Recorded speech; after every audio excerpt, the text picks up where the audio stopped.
அவர் நான் துரத்தி துரத்தி என்னை வந்து அன்பு செய்தார். அவர் எல்லாரும் என்னை வெறுத்தாங்க. ஏன்னா என்னை யாருக்கும் பிடிக்காது. நான் பெண் தன்மையோடு இருக்கிறது. என்னை எங்க அப்பா வெறுத்தாங்க, எங்க அம்மா வெறுத்தாங்க, என் கூட பழகினவங்க எல்லாரும் வெறுத்தாங்க. கிடையாது. இயேசு மட்டும்தான் அன்பு செலுத்துகிறவராய் என்னை தேடி வந்து என்னை அரவணைத்துக் கொண்டார். பிற்பாடு பாருங்க, என் வாழ்க்கை அப்படியே மாற்றப்பட்டது. திருநங்கைகள் மத்தியில் என்னை சாட்சியாய் நிறுத்த வைத்தார். நான் செபிக்க ஆரம்பிச்சேன், ஆண்டவரை தேட ஆரம்பிச்சேன். தரிசனங்களின் மூலம் என்னோட பேச ஆரம்பித்தார். அநேகருக்கு இயேசுவை பத்தி சொல்ல ஆரம்பிச்சேன். கிட்டத்தட்ட 6 லட்சம் ரூபாய் கடனுக்குள்ள நான் போயிட்டேன். 6 லட்சம் ரூபாய் கடன். அதுல இருந்து வெளியில வர எனக்கு தெரியல. வாழ்வதா சாவதா, செத்து போயிடலாமா என்று நிலையில இருந்தேன். பெற்றவங்க கிட்ட போய் நான் இதை சொல்ல முடியாது. நானா தேர்ந்தெடுத்த வாழ்க்கை. திருநங்கைகளுக்கு நீதான போனேன் என்று சொல்லுவாங்க. அப்ப என்ன செய்வது என்று ஆண்டவரே எனக்கு கலங்கினேன். ஆண்டவர் என்னை அழைத்து கொண்டே இருந்தார். வா, என்னை பற்றி நீ சொல்ல வேண்டும்னு சொல்லி என்னை அழைத்து கொண்டே இருந்தார். ஆனா நான் கடமைக்கு சொல்லிக் கொண்டே இருந்தேன். இல்லப்பா, என்னால இப்ப வர முடியாது, எனக்கு கடன் பிரச்சனை இருக்கு, இதுல இருந்து விடுதலை கொடுங்க, நான் வரேன் என்று சொன்னேன். பாருங்க, அற்புதமா தேவன் ஒருவர் மூலியமாக ஒருத்தரை தேவன் சந்தித்து அந்த 6 லட்சம் ரூபாய் கடனையும் நீக்கி என்னை உங்களிடத்திலே கொண்டு வந்து நிறுத்தி இருக்கிறார். அல்லேலூயா. இன்னைக்கு எத்தனை பேர் கடனால பாதிக்கப்பட்டிருக்கிறீங்க? இந்த சாவரதான்னு இருக்கலாம். கடன்காரங்க அவமானப்படுத்துவாங்க, அசிங்கமான வார்த்தைகளை பேசுவாங்க. நீ வாங்கின கடனுக்கு நான் பதில் சொல்லணுமா? என் வீட்டுல இருக்கிற பெண்களை எல்லாம் தப்பா பேசுறாங்களே, நீ வாங்கின கடனுக்கு நான் அவங்களை கொண்டு போய் விடணுமா நடுத்தருவனை என்று சொல்லி கேவலமாக பேசுவாங்க.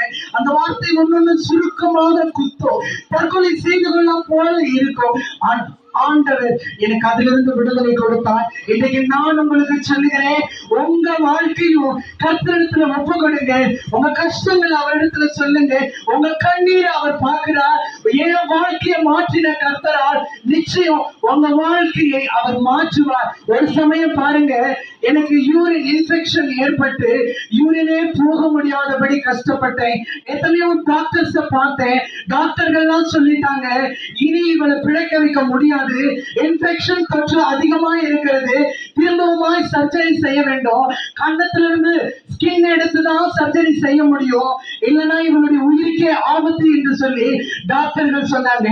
கிட்னியை பாதிக்கும்னு சொன்னாங்க, இல்ல கிட்னி ஃபெயிலியர் ஆகும்னு சொன்னாங்க.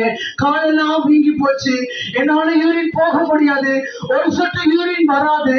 கஷ்டப்பட்ட அழுமை, எசப்பா எனக்கு விடுதலை கொடுக்க ஆண்டவரேன்னு சொல்லி அப்பொழுது கர்த்தர் எனக்கு பரிபூர்ண சுகத்தை கொடுத்தார். எனக்கு பரிபூர்ண சுகத்தை கொடுத்தார். டாக்டர்கள் சொன்னாங்க, இவங்களுக்கு மீண்டும் சர்ஜரி பண்ணணும், அப்பதான் இவங்க பிழைப்பாங்கன்னு. ஆனா உங்க முன்னாடி என்ன ஆண்டவர் நிக்க வைத்திருக்கிறார். எல்லா டாக்டர்களுக்கும் மேலான பெரிய டாக்டர். எப்பேற்பட்ட வியாதி படுக்கையில இருந்தாலும் அவர் உங்களை மாற்றுவார். அந்த படுக்கையிலிருந்து உங்களை மாற்றுவார். ஒரு திருநங்கை ஆகிய என்னை கர்த்தர் சந்தித்தார். அற்பமாய் எண்ணப்பட்டு மனுஷர்களால வெறுத்து ஒதுக்கப்பட்டு தள்ளப்பட்ட கல்லை போல இருந்த என்னை ஆண்டவர் தேடி வந்தார்னா, இன்னைக்கு உங்களையும் தேடி இந்த இடத்துக்கு வந்திருக்கிறார். என்னை மாற்றின கர்த்தரால் உங்களையும் மாற்ற முடியும். என் வாழ்க்கையை ஆசீர்வதித்தது போல உங்கள் வாழ்க்கையை ஆசீர்வதிக்க அவரால் முடியும். நீ எந்த வியாதியில இருந்தாலும் கர்த்தர் இன்னைக்கு உனக்கு விடுதலை கொடுப்பா. எப்பேற்பட்ட வியாதியா இருந்தாலும் கர்த்தர் அதிலிருந்து உனக்கு சுகத்தை கொடுப்பா. எந்த கஷ்டத்துக்குள்ள நீ இருந்தாலும், ஒருவேளை பாவமா, ஒருவேளை ட்ரிங்க்ஸ்ல இருந்து விடுதலை ஆக முடியலையா, ஒருவேளை விபச்சாரத்திலிருந்து விடுதலை ஆக முடியலையா, எந்த கஷ்டம் உங்களை பாடுபடுத்துது, எந்த வியாதி, எந்த பலவீனம், எந்த போராட்டம் உங்களை பாடுபடுத்துது, பிரியமானவர்களே, உங்களுக்கு எனக்காக சிலுவையிலே தொங்கினார். அவருடைய ரத்தம் இன்றும் வடிந்து கொண்டிருக்கிறது. நம்முடைய பாவத்துக்காக, மீறுதலுக்காக அவர் ஆட்டுக்குட்டியை போல அடிக்கப்பட்டார்.